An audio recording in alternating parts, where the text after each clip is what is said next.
Hey folks, it's Patriot Nurse, and in today's segment, I want to share with you something probably a little bit off the beaten path from my normal medical prep sort of stuff. And just a fair warning, this video is going to be pretty heavily faith-based video, so if that's not really your thing, there are other videos of mine that you can watch that probably would be better suited for your comfort level. No malice, just giving you a heads up. So rather than dislike the video because I talk about faith stuff, probably just want to find something that's a little bit more in your comfort zone. For those of you who are open to biblically based faith things, I have had a pretty strong impression over the past few weeks of a few things that I really wanted to share with you.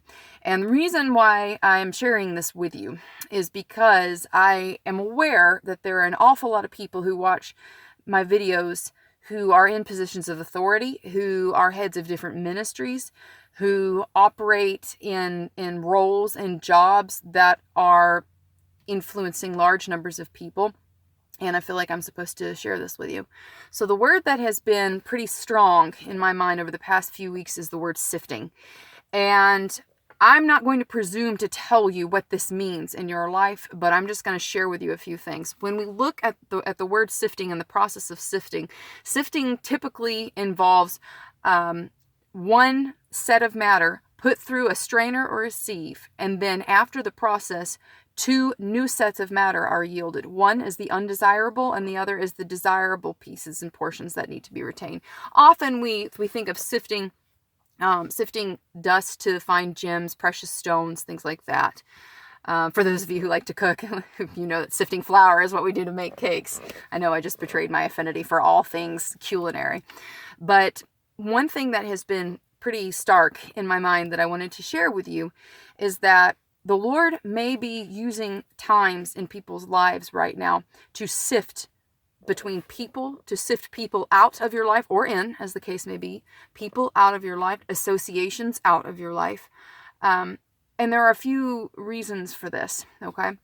I have been also very heavily troubled in my heart over past couple of years with a steady increase in the rate of absolute corruption that I have seen in churches embracing doctrines that are completely antithetical to Scripture, and also churches embracing doctrines that are frankly socialist and communist in their backing. And in many cases, clearly I have some very intelligent people in the audience who can do this, who can find the research for themselves. But many churches are being infiltrated with devout communists. And these communists are supporting a lot of different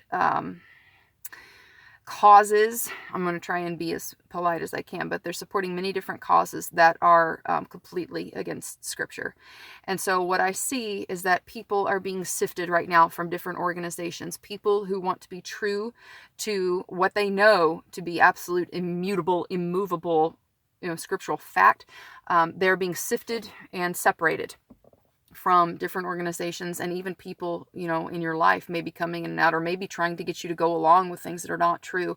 And when it comes right down to it, folks, in your life, if you have a choice between standing for what you know is right and what you know is true, don't move on it. And I'm saying this as myself too. I have not arrived.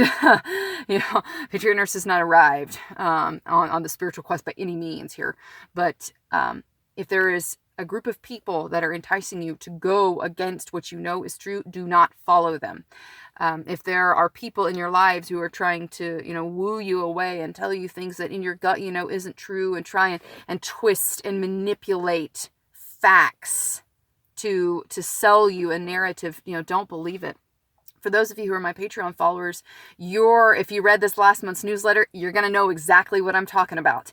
And that, I'll just kind of go into a little bit. Folks, there is an incredible amount of spiritual deception that is running around on the internet right now. And I'm going to be direct in this. I am very troubled by the amount of supposed masquerading conservatives who are peddling blatant anti-Jewish, anti-Semitic ideas and trying to sell you the narrative that all of the world and all of society's woes are blamed upon the Jewish people. And that is wrong. It is clearly anti-biblical, but furthermore, it is very seductive. And this is a very, very, very old narrative that has been peddled by every fallen civilization, that instead of the individuals that comprise a civilization taking responsibility for their own failures, the blame gets shifted to a group of people that's, easy to pick on because they look different, they believe different, they keep different calendars, all of that. And so a word of caution there, this is unfortunately becoming strengthened, that I'm seeing in supposed conservative groups, which aren't conservatives at all. In many cases, they're blatantly anti-capitalist, but they masquerade and they pass themselves off as somehow, societal norm crusaders, and that's just not true. So the sifting in our lives, for those of you, who are believers in Scripture, the sifting of our lives, the cauldron should be, I would submit to you, the Word, and don't be afraid to stand by it. So that's the word for this week. A little bit different, but I felt very strongly that I needed to share that with you guys, and I hope it was helpful for y'all. Like I said, if this isn't your thing, then no one forced you to watch it. That's what I'm saying. No one forced you to watch the video. I just felt like I was supposed to share it with you. I hope you enjoyed it. I hope it was helpful for you. If you did enjoy the video, hope you'll subscribe. Also, if you want more, you can check me out on Patreon. The newsletters each month I offer for my $5 and above Patreons, but you can check out the different tiers that I have there, and I definitely appreciate you guys. I'm so grateful for your support. Hope you have a wonderful weekend. For now, it's Patrioter sign off, and I'll see y'all later. Bye.